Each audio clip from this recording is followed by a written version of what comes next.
Well, thank God it's Monday, 18th of November, wherever you're watching from East Africa and around the world. This is Citizen News at 1. I'm Johnson Mwakazi.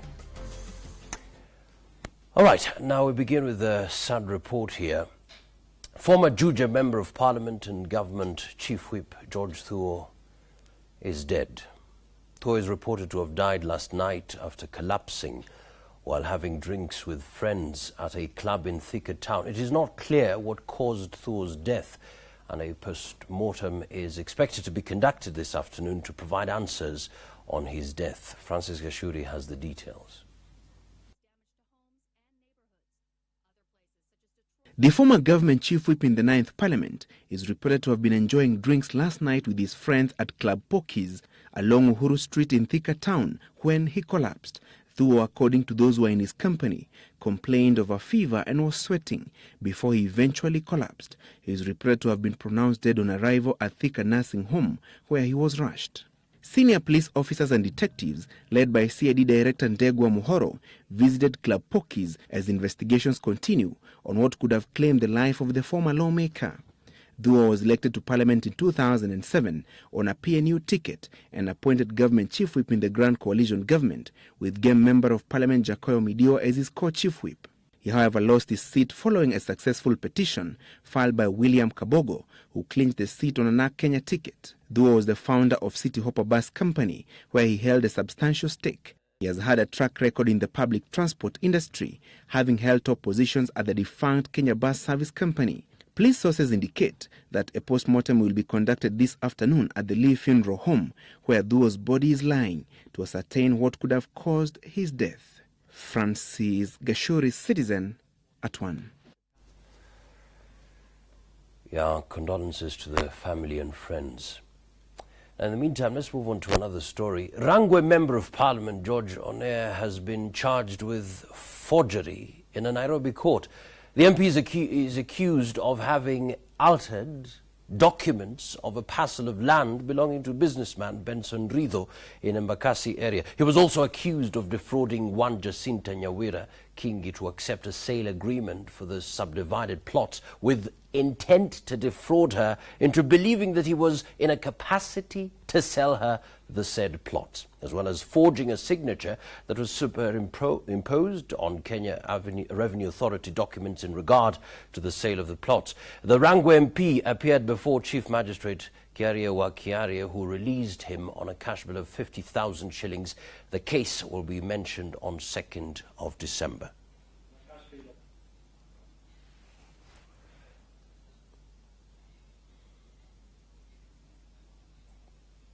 All right, let's now take a look at investments in different counties. Now we start with Nyeri. Potential investors have signed agreements amounting to over 105 billion shillings worth of projects.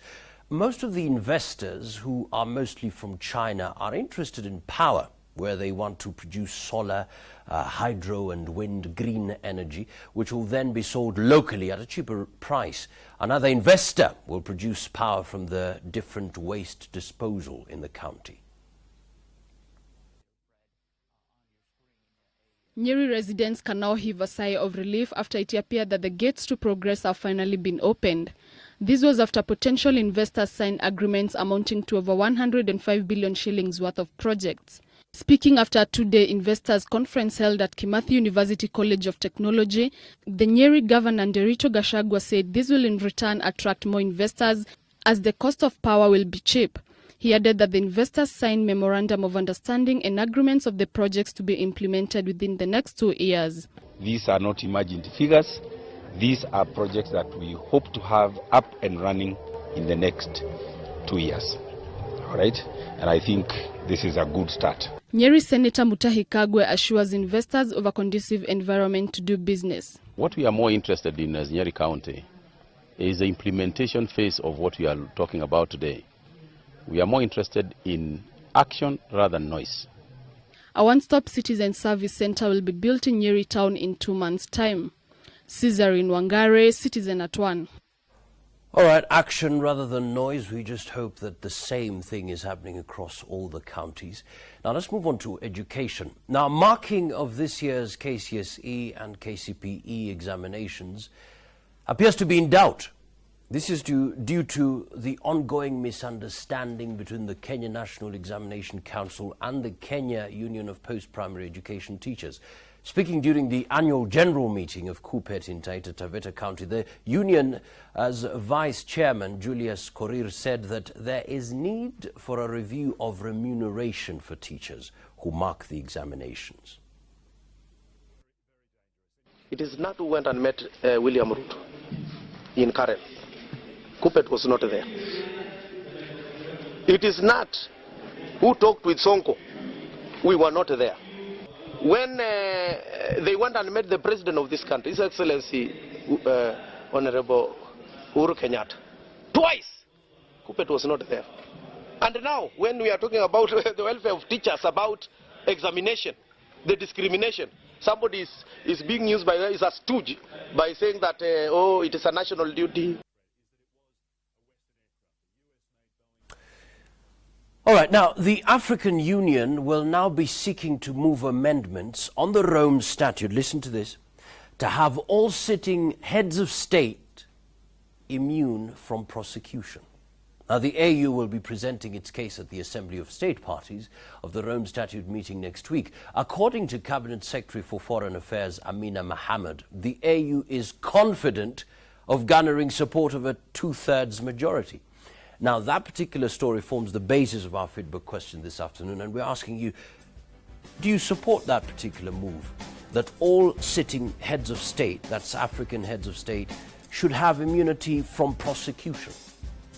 All right, do you support AU's move to have all sitting heads of state, African heads of state, have immunity from prosecution? You can actually send in your question, your comments rather, to 22422. That's 22422. Kindly remember to include your name and location, and we'll be glad, of course, to sample some of them during this bulletin. You need to start sending that comment now. In the meantime, Attorney General Professor Githu Muigai says Kenya will back introduction of reforms that will make the International Criminal Court more efficient and responsive. The Attorney General says there is need for such reforms if the ICC is to receive support from member states. He was speaking during the opening of a seminar for 50 judges of the Superior Court of the 5 East African countries at the Judiciary Training Institute. The ICC Assembly of Member State Parties starts this Wednesday, where the reforms would be discussed.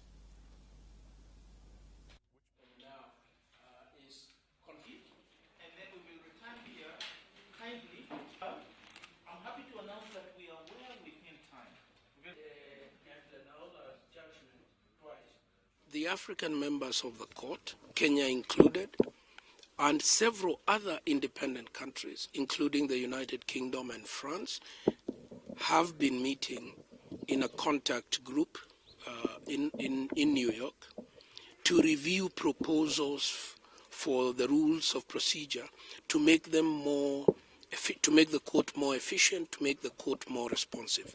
Kenya supports that process. Kenya has been involved in that process. I will myself be joining the team for the rest of the week, and when these issues come up, I think on Thursday or Friday, we will be joining those who support the amendment of the rules. All right, now let's go back to the previous story I talked to you about. The African Union will now be seeking to move amendments on the Rome Statute, and this is the most important part of that statement, to have all sitting heads of state immune from prosecution. The AU will be presenting its case at the Assembly of State Parties of the Rome Statute meeting next week. According to Cabinet Secretary for Foreign Affairs Amina Mohammed, the AU is confident of garnering support of a two-thirds majority.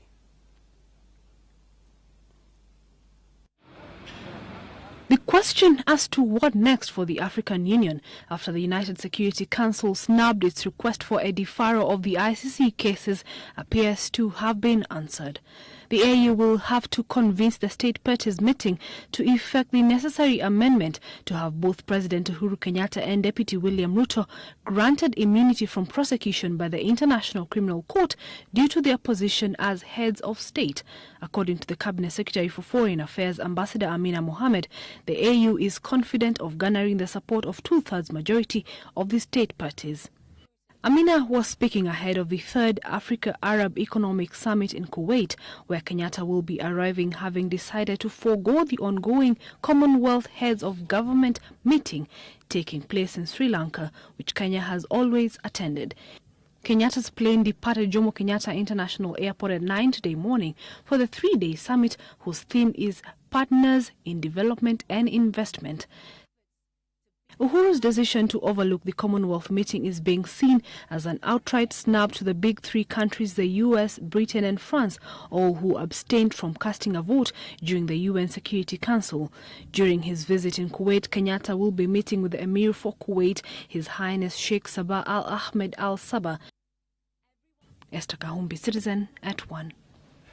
All right, so what do you think of that particular move by African Union, to make sure that sitting heads of state don't have immunity, or rather have immunity from prosecution? Do you support AU's move to have sitting heads of state have that immunity from prosecution? You can actually send your comments. The number is 22422. That's 22422. Kindly, after your yes or no response, please add a statement or two to make it juicy so that we can actually read your comments.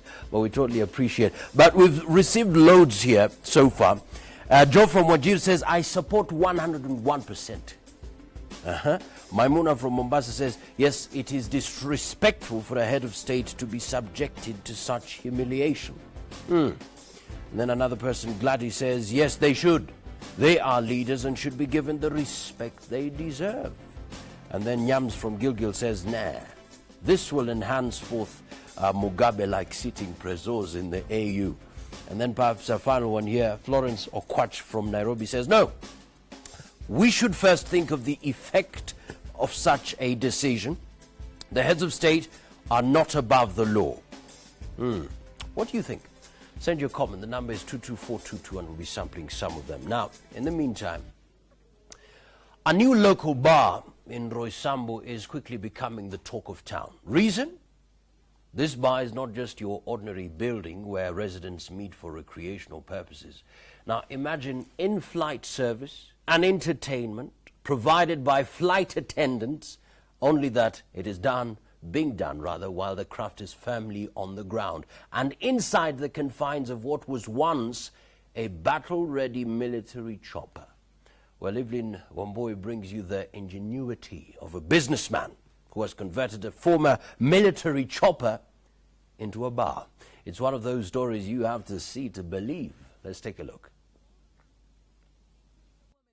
Today being a Sunday, this particular attraction is famous with the kids, eager to get on and maneuver their way inside, while their loved ones either take pictures of them or enjoy the ambience seated outside close by. But as the children reduce in number, the chopper is slowly occupied by a different clientele that visibly enjoys in-flight service by the designated flight attendants. And though the management was not keen on talking about it, this bar is quickly turning into the area's newest and most talked about entry. Inakuja kufanya nini? Sasa tumekaa miezi kidogo, tumeona imekuwa bar. Sasa hata watoto wakikuja, watoto wanafurahia. Unajua kuna wengi hawajaiona ndege. Mtoto akifika hapo akienda home, nasema aliona ndege mahali. It's somehow good.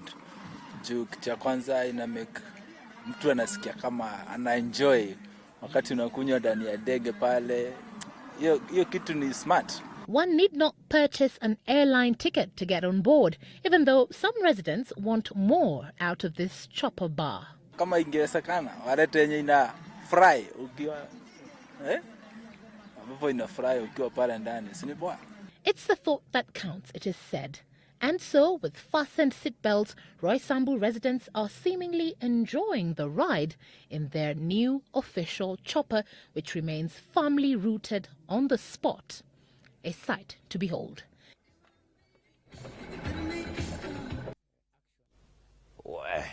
Okay. Swag. All right, let's move on to another story here. The Guinness Book of World Records has recognized him as the world's most traveled man. Now, British national, 73-year-old Fred Finn, has been to over 3/4 of the countries in the world, believe it or not.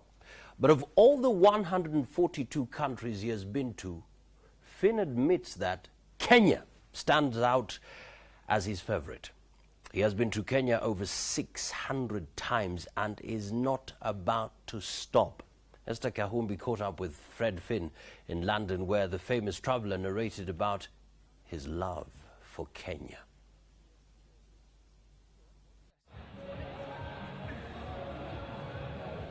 142, that's the number of countries that 73-year-old Fred Finn has travelled to. That's more than 3/4 of the 196 countries there are in the world. A feat that has seen Finn officially recognized as the world's most travelled man by the Guinness Book of World Records. By 2010, Fred had flown 15 million miles. I met Fred during the just concluded World Travel Market in London.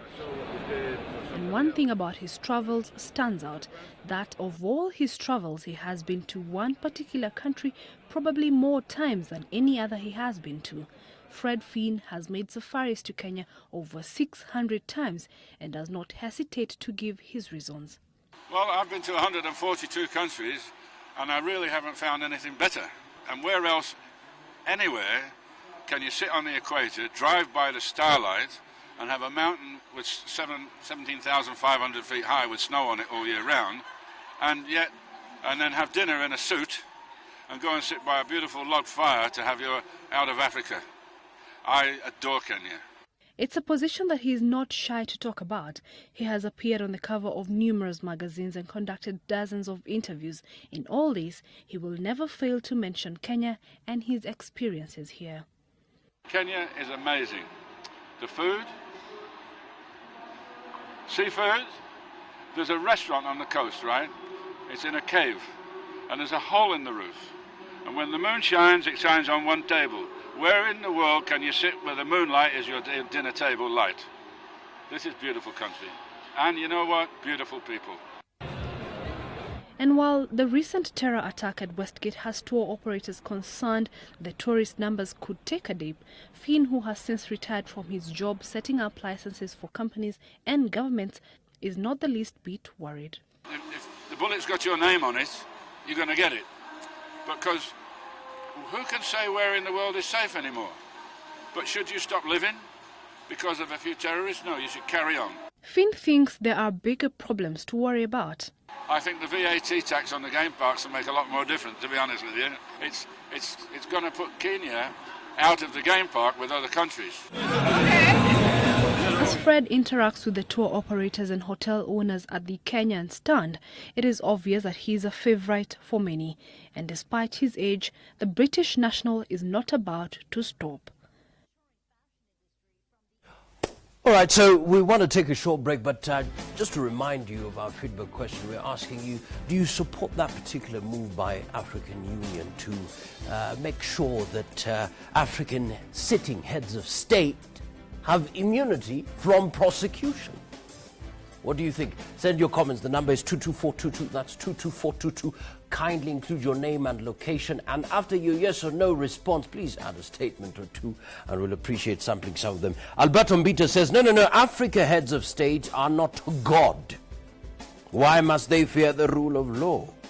And then we have somebody here. This is Vitalis from Homer Bay. Says, no, even in heaven, God allows a final judgment. They will kill without control. That's impunity, licensed. And then we have a word from Ongata Rungai. Says, African leaders must be controlled through fear of indictment for crimes against humanity at the ICC. And perhaps a final one here, because we've got loads of them.